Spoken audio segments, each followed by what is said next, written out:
Alright, finished up with the frozen snot this morning. I did the short course, which is supposed to be like 8 miles. My watch today had 9.1 when I crossed the finish line. I had pretty much 4,000 feet of gain in descent. My watch has 3,992 feet of gain, 3,976 down. So we'll just basically call it 4,000 feet of gain today in that 9 miles. It was cold this morning. I forget what I said it was, but we'll just call it 10 degrees. It was definitely cold and frosty. When we started, you could hear it in my voice. It's a little dry still, even though I finished like 5 hours ago. I hung around until probably 20 minutes ago. It's 2:45 now. So if I finished in 2 hours flat, I think it was 2 hours and 14 seconds, finishing first overall. So that would have put me in at 9:30, and I just left at, say, 2:30. So I hung around 5 hours today, you know, cheering people on. But anyway, start the race. Coming in, again, if you saw my other video, my goal was to try to win the short course today. Second goal basically was to set a course record with being really good conditions. I forget what my third one was. Oh, come out uninjured. So I did 2 out of 3. I'm not injured, and I won the race. I didn't set a course record. My ass was too timid today. I was being a baby a lot of the climbs and descents today. I don't know why. Probably because I just didn't want to get hurt for the rest of my season, which I would say 99% of the reason why I wasn't bombing the downhills, because I just don't want to get hurt, whether it be for the rest of the season or for work or just being around the house doing anything. It just sucks.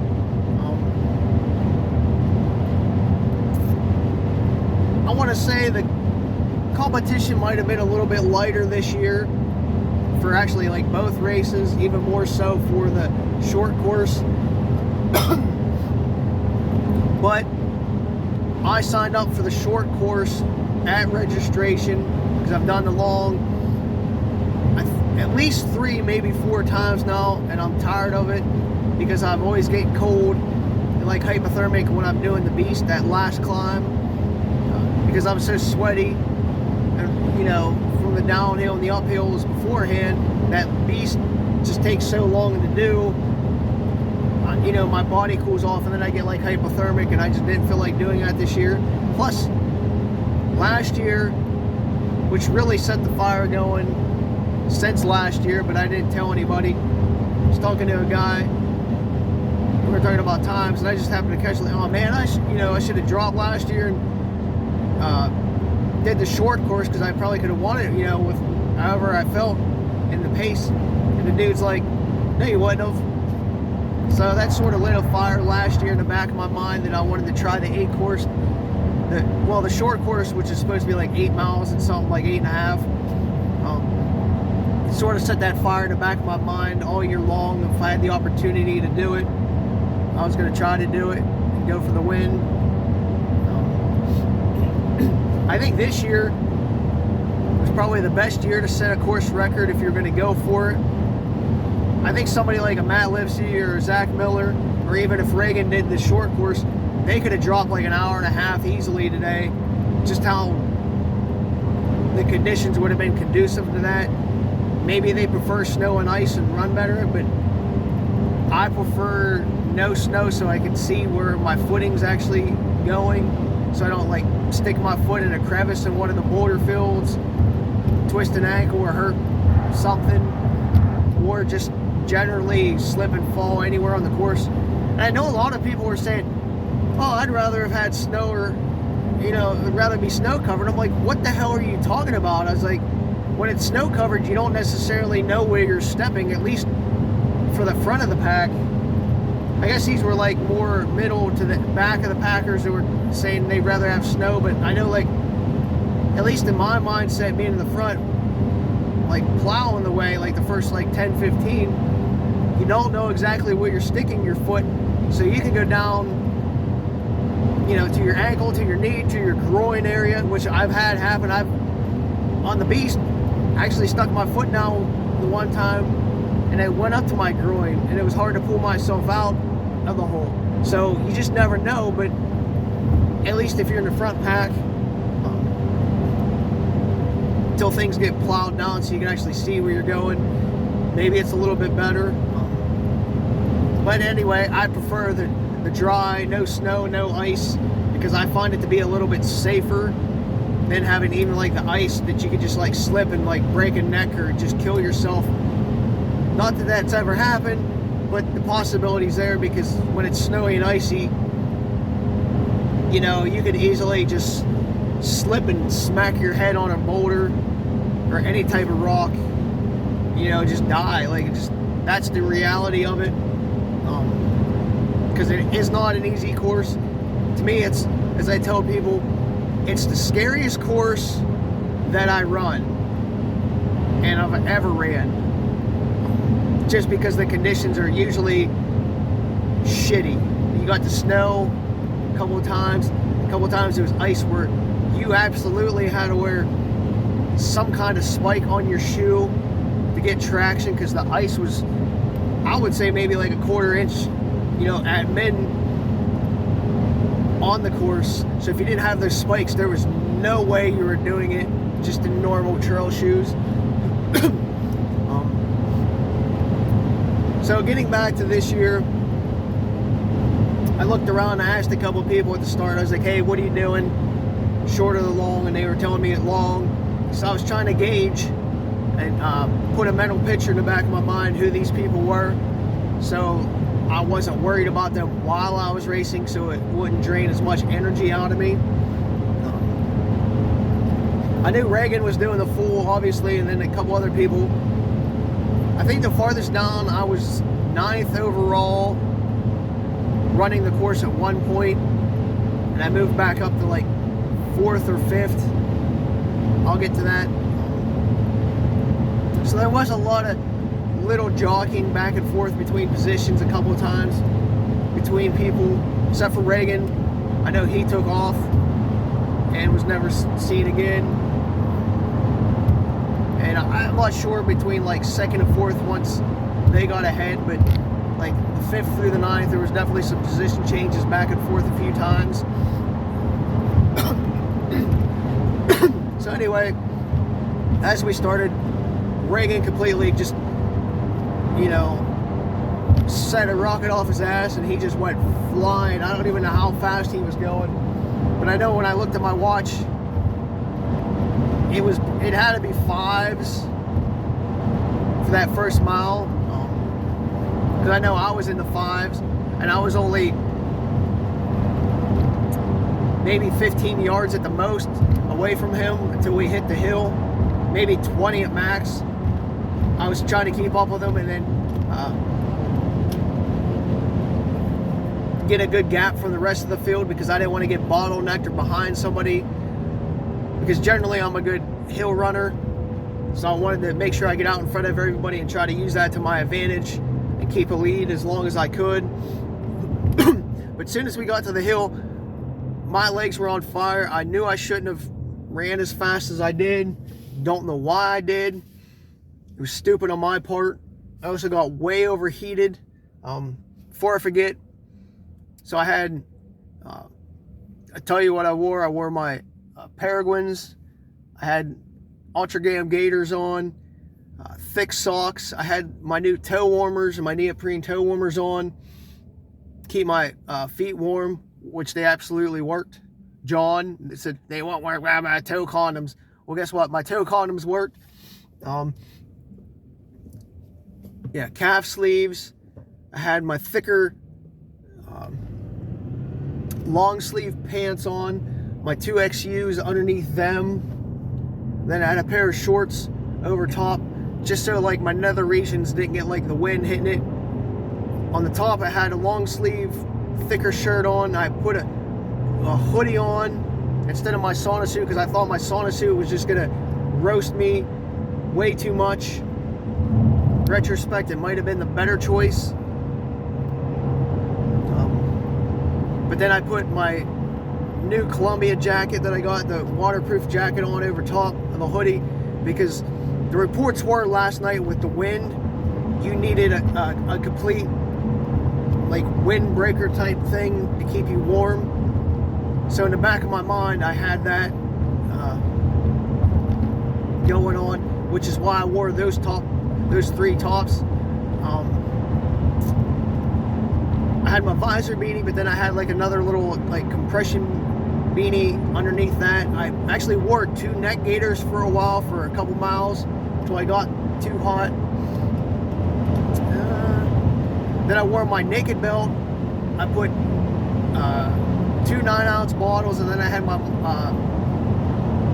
Kahuna spikes in the front, since you had to have spikes on you, or at least we're supposed to.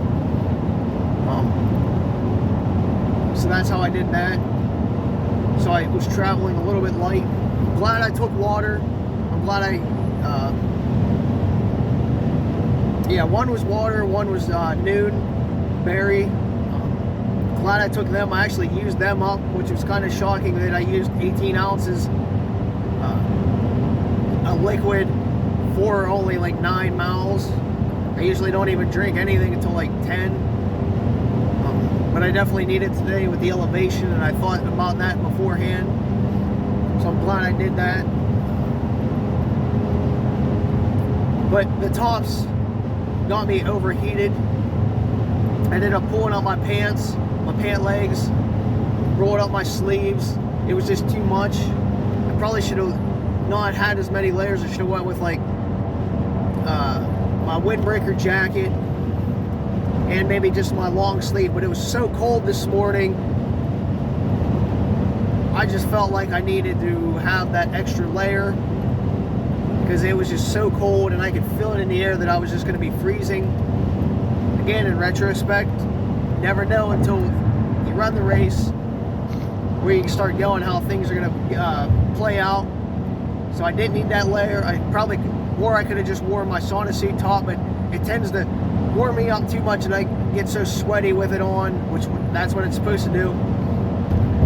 And then I get cold because, you know, the sweat starts to get cold. So I went with the, you know, the jacket and whatnot. So anyway, getting back to the race itself, circle back a little bit. When we hit the first climb, you know, I could still see Reagan within like 20-ish yards on me. He started slowly gapping and gapping and gapping. I held on a second for maybe a couple minutes on the first hill before we hit the rocks, and then I got past. I forget how many right away, maybe 2, whatever. So by the top, I was down to, yeah, I think 9th place at the time, maybe 8th. I know I had like a rolling count in the back of my head. Not that I was actually 9th, but I didn't know exactly what everybody was running. I just knew like what, like say 4 out of like 9 of us were doing. So I was like, all right, so I'm at least top 5 in the 8, but I'm probably top 3 at least. I just had to keep playing out in the back of my head, just in case somebody else actually drops down, because they're like 2nd or 3rd. You know, somebody could drop down from the full course to the short course, and I didn't know if somebody was going to do that, because Reagan had such a lead on them. They were just going to drop to take the win. So I got passed by basically everybody that was going to pass me on that first hill climb, which is I think like 1,000 feet or 1,300 feet. I forget which one it is. So then it was like, all right, now you got to put in some work if you really want to do this. But I was kind of unmotivated. I took way too damn much time on the hills today. I don't know what my deal was. I know, like I said, I burned up a little bit. at the start. Got too hot, but when we hit the hills, I just felt like I dialed it back, you know, from like a 10 to like a 6. I don't know what was going on. My legs weren't tired. I was just being, I think, too cautious, not wanting to push that early into the race, because there's only, you know, 1.3 into the race. You didn't want to burn your legs up there, but I definitely should have, because, you know, people just got me and were passing me, which is dumb on my behalf. Then we get to the top.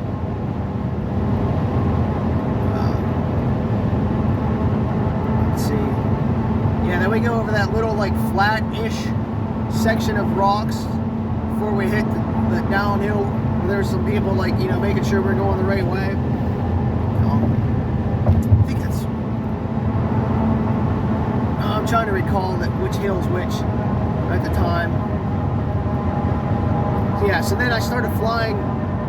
You got that first real descent. I flew down that.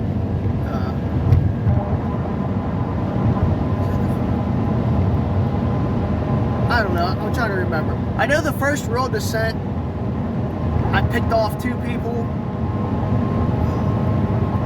When I say the first real descent, there's like a small one, and then there's like a little flattish section. And then we go back up again right away. There was a couple position jockeying right there. A guy passed me, and then like a minute later I passed him going up. You can see the people in front of me like looking back, and I looked back a few times to see how things were playing out. But like I said, the first real down descent, I picked off 2 people because I was actually able to open up a little bit, and it wasn't really that technical, so I could actually drop like a 7 or 6. I think I was into the 6s when I was going down the hill, so it felt really nice. And then that next uphill, I believe I got past there, which moved me back from like 8th to 9th again, or 7th to 8th, and then I repassed him later around the Bacon 8 station, which is like 4.5 into the race. I'm trying to recall the proper sequences here.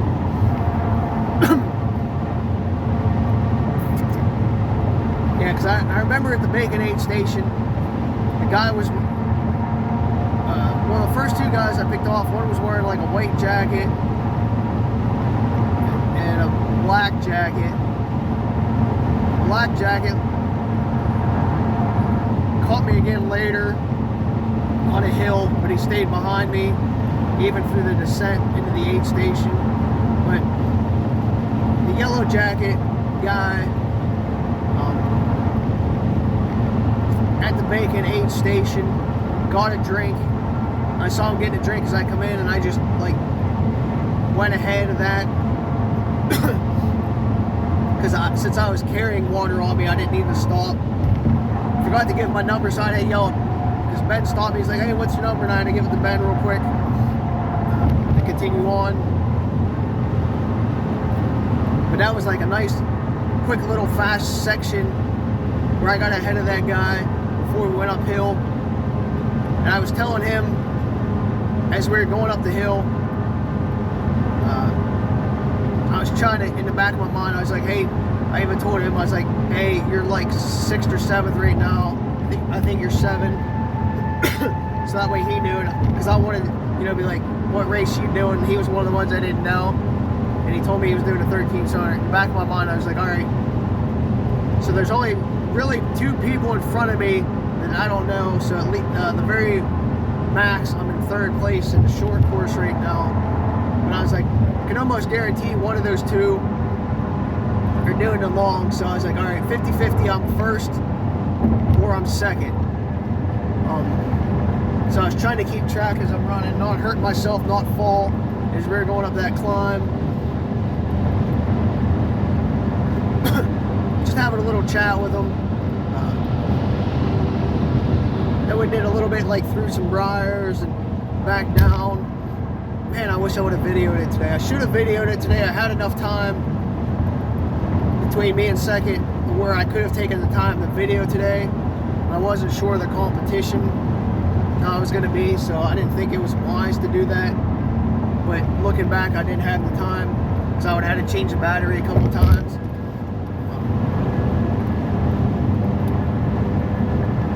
Let's see.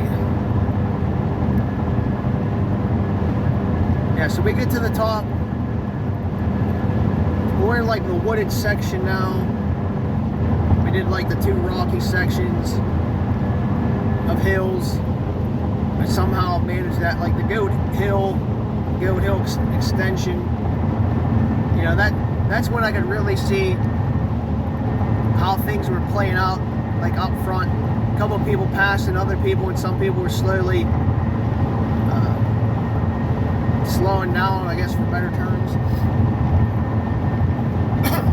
Yeah.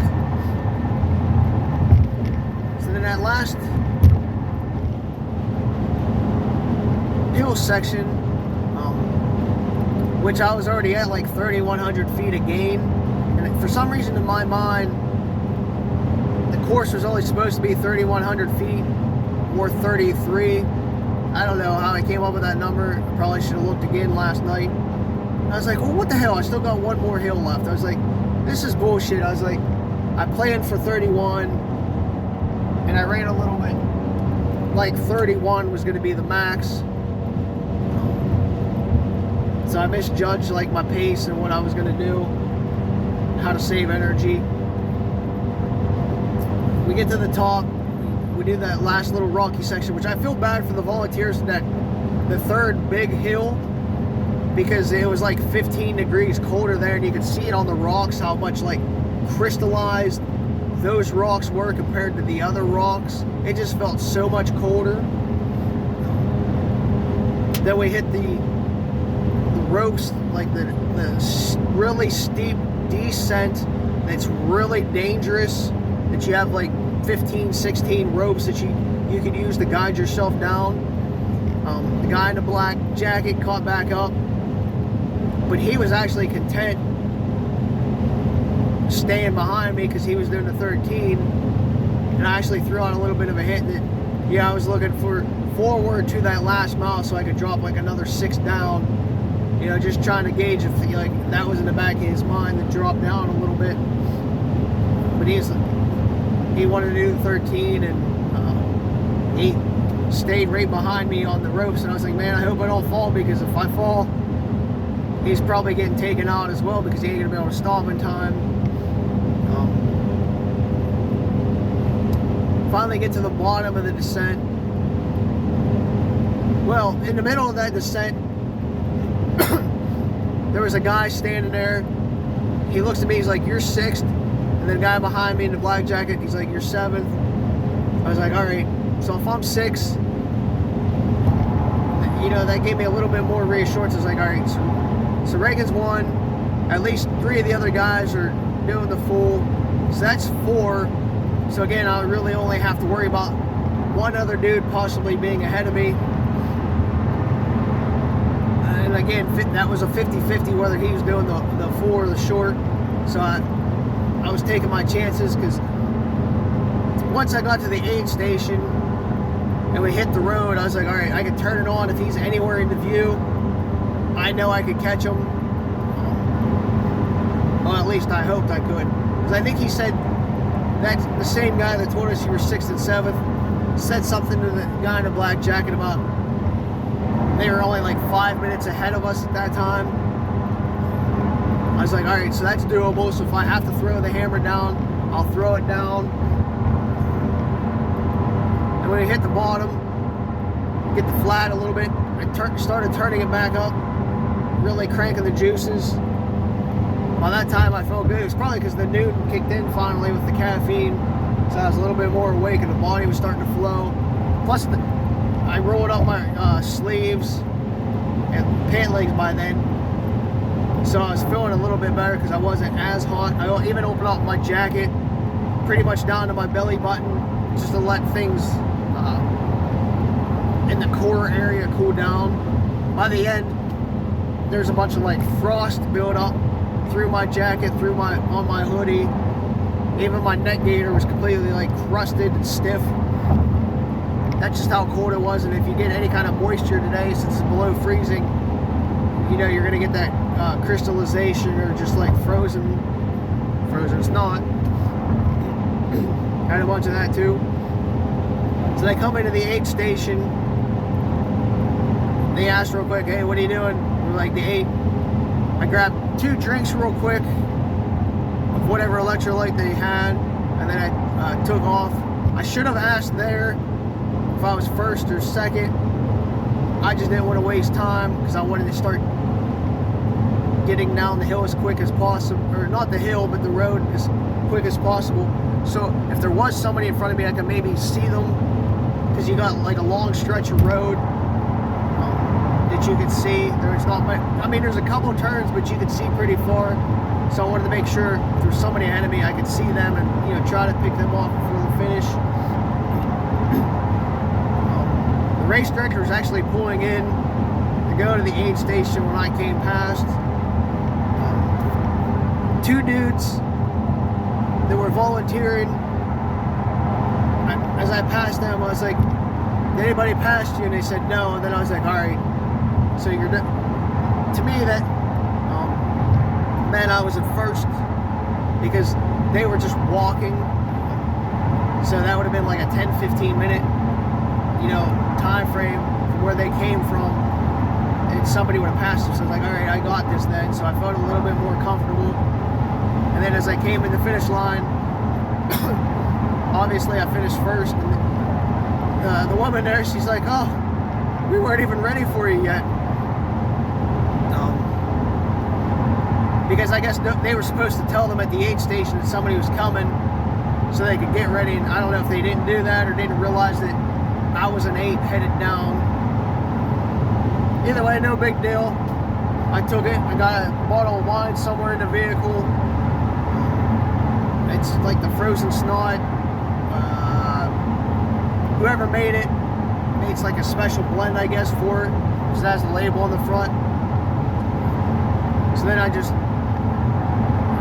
hung around there for like 10 minutes and saw Reagan come in. I wanted to video him, but he came in too quick. I talked to him for a couple minutes. He got some nice icicles on his eyes and his hair. Got a nice picture of that. Then I went up and stood at the aid station, like the split, because the aid station that you come into at like 7-ish, it's actually like a split. So there, you're either going to finish the 8 there, or you're going to continue on to do like another loop for the 13. It's not like the same loop, but they just call it the second loop. So I can watch my friends come in and get some pictures and stuff like that. Also, if you want to drop down from 13 to 8, that's where you do it. So it's a nice centralized meeting area for people. So I hung up there for probably maybe an hour. I don't know. At least a half an hour. I would say probably pushing 45 minutes to an hour. You know, just cheering my friends on. A couple of people said that they wanted to drop, and I was like, no, you're going. I explained to them, hey, worst is basically over. You only got 1 hill left. Then it becomes like more runnable. So out of the 5 miles left, you got maybe a mile of climb, and then you got 4 miles of like running, joggable sections. So just finish it, because like the worst is over, which it basically is. You got 3 out of the 4 hills done, and the worst technical part done. So there's no point in dropping unless you're injured. I think I convinced 5 out of 7 people to continue on with the 13. They all thanked me afterwards. I'm glad they did it. As I told them, I was like, you're going to regret it later not continuing on. I know you can do it. I did get some good pictures. Then I went to the finish line and hung out for like 3 hours or so. Finally ate after I went back down, because all the food wasn't really set up when I came in. and bullshitted a lot. Took some more pictures, was waiting for my friends to come in that I saw continue on, and then some that I didn't get to see at the 8, you know, waiting for them to come in as well. So I got to see all but one of my friends finish the race. I wish I could have been able to stay a little longer, but I want to get home, rest, take a nap, take a shower, do some biking downstairs to make sure my legs are good, and then go to the hockey game tonight. Body feels really good. My legs feel good. I didn't have no issues today. I came in, when I finished, I was actually, I wouldn't say I was warm, but as in past years, I wasn't like freezing and hypothermic because I didn't do the beast. So I didn't have to worry about like cool down periods, so I was like constantly running once we got started. So that was definitely a smarter move on my behalf this year. I'm trying to think what else. I don't know, it was, again, it's always a really good atmosphere. Volunteers are freaking fantastic. There's not a bad volunteer at this race. The course is marked extremely well. Food's good. The friends are good. The people you don't know are, you know, are very friendly. It's just an overall good race. Even though I call it the most dangerous race that I do. I don't know what's more dangerous in the area or the state or across the United States in a compacted 8 or 13 mile course. So if you want to do something crazy, sign up for this race. And it's not really, they say it's not a race, they say it's more of an adventure race, which for most people, I would say 99% of the people, it's just an experience and one of those things that you do just to see if you can do it. For that other 1%, they race. And that's just like the elite, sadistic part of the field. Because again, if it's shitty conditions, do you really want to race it and have your higher risk of being injured? No, at least not me. I mean, it might be my last year since I did it like 4 times, at least 4 times now, maybe 5. Really have no desire or need to go back, except maybe health next year. We stayed the night last night at some Airbnb. Me, John, Leah, Fran, and Andy. So we were actually close, so we didn't have to worry about driving this morning. So it's only a 10-minute drive. So I got more sleep, quality sleep, than having to drive early in the morning and be more tired, which I think helped tremendously. Even from past years when I stayed, I was probably 20 minutes from the race. Like I said, the food was good. There was enough hot chocolate and coffee. There's pizza, vegan chili, potato chowder, bagels, buns, all kinds of deli meat type stuff. A bunch of different kinds of pop. And some, I think there was beer there too. I'm not sure. I didn't really look. Can't really complain about the race and how these the race director sets it up, because he takes his time. He makes sure things are going well, and like even the race director staff do their due diligence to make sure everything is, I don't want to say perfect, but I don't know what they can improve on, to be honest with you, except for maybe making it like a 50-degree day, which I would absolutely love. I had a good time, so I reached my goal. Even though the time goal might not have been what I wanted, so be it. I'm happy with how my training's gone. As the video I said last night, I was using this as a springboard for my spring and summer races to see where I'm at, see if I have to adjust anything. I would say, as of right now, and as I've been saying in my training, I'm ahead of where I thought I would be. my legs feel great, so my hill repeats and my hill work's been good. The two things that I do need to work on is my trail running. I need to get back into the trail mindset, do some more technical stuff, get more comfortable with it. It's hard in the winter because you go from, you know, your fall race is the hunting season where I stay out of the woods as for respect for hunters. So I go for a couple months without really doing too much technical because I don't even like to be out there on Sundays. Because that's usually when my long runs are in the winter. And then just because of bad conditions, so I don't get out there as much on the harder trail stuff. But my repeats save me. The other thing is I got to work on more speed. I haven't really done too much speed work. The last month or so, I haven't even raced as much, so my racing speed work, which is what I usually do, hasn't been where it's normally been. So that's probably why I didn't get to push a lot today, because quite frankly, I haven't done much fast things, so my body's still going to get back into that zone. Because I was building a really good base, like for stamina and leg wise so far this winter. For the things I plan on doing, I wasn't too concerned about speed because I have no real speed goals at this point.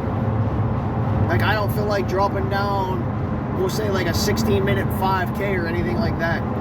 I just plan on being fast enough to compete at my ultras that I'm signed up for. So that's what I've been basically basing my training on. So even today, I would say I'm still ahead of where I thought I'd be or where I'd like to have been. So that's a plus.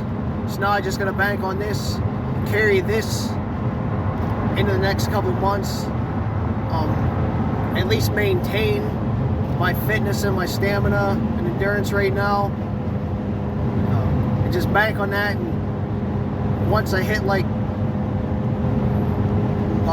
mid-March and April, where I can start using races to build on another race as the mileage increases with my races, like, and the ultras start coming into play a lot more, bank off of those to continue to prove throughout the rest of the year, through the end of summer and then early fall. So that's my plan. Again,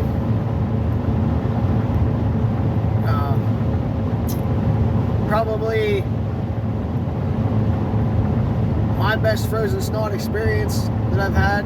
Granted, the first year for the short course that I've ever done it, and I would even say it's the fastest I've ran even to that Zindel, I think is what they call it, aid station, which is the split. I think I was looking at Strava from last year and I came in at like 217 there, roughly 215, and I finished in 2 hours. So I was probably 20-25 minutes at least ahead, well, 25 minutes ahead of where I was last year at that point. I left probably 20 minutes or so on the course today, just from not attacking the hills as I would have liked to or capable of. Not just the technical ones, but some of the other ones were, I was just too hot and maybe too cautious.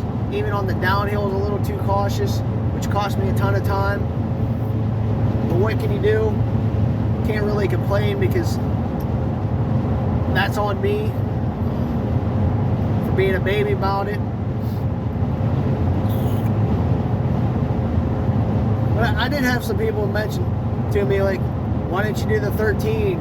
You should have did the 13. Well, again, I didn't want to, because I hate being like hypothermic by the time I'm done going up the beast, and this was a goal. And a couple people were just like, being a baby, man. I'm like, but I specifically signed up for the 8-miler, well, which is 9.1.